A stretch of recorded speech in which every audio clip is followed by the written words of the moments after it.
Hi, I'm Nathan Scott, and welcome to Change Makers, an initiative from Australian Wool Innovation bringing you the best research from around the country. We all want to be better sheep producers, but the only way we can be better is to change. If we keep doing things the same way we've always done them, we'll keep getting the same results we've always got. That's why we're here, Change Makers. Weaning is a critical component of any sheep operation. The industry aim for survival rate from weaning to 1 year of age is 95% or better. But weaning isn't just about the lambs or the ewes, it's about both. A ewe reaches the peak of her lactation approximately 20 to 30 days after she lambs, but we know that the lamb's requirements continue to increase well beyond what she's capable of providing. By the time she reaches 12 to 14 weeks after lambing, she's providing a very small proportion of the energy requirements of those lambs. In actual fact, she's probably only providing comfort and worms. We often see in drought conditions, producers are much more likely to wean their lambs at an earlier age. But the reality is in any season, even the very best of seasons, we have a limited resource when it comes to that really high quality feed, and that should be allocated to those weaners.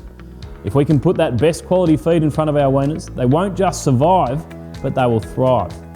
Meanwhile, we know we can send our ewes off onto that lower quality feed, and provided she's been given the recovery time she requires, she will put on the condition score and give herself the best possible preparation for joining the following year.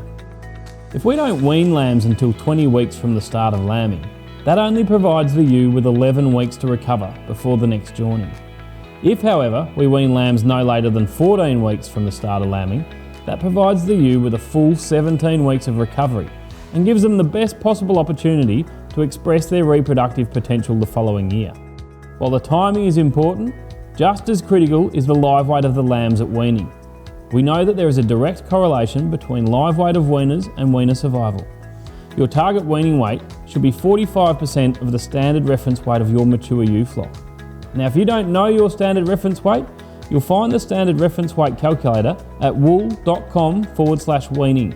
You will also find useful links to the AWI weaner management checklist. Combined, those two tools will help you calculate your standard reference weight, set your weaning weight targets, and track your progress. Achieving your weaning weight target may not be as difficult as you think. One of the simplest things you can do is to weigh a portion of your lambs regularly starting at lamb marking. It will help you identify your progress towards your weaning weight targets.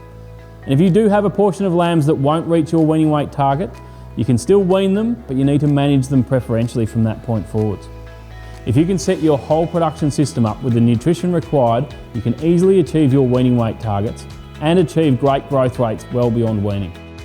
Nutrition goes much further than just feed quality though. It should also include an imprinting strategy as part of your weaning program.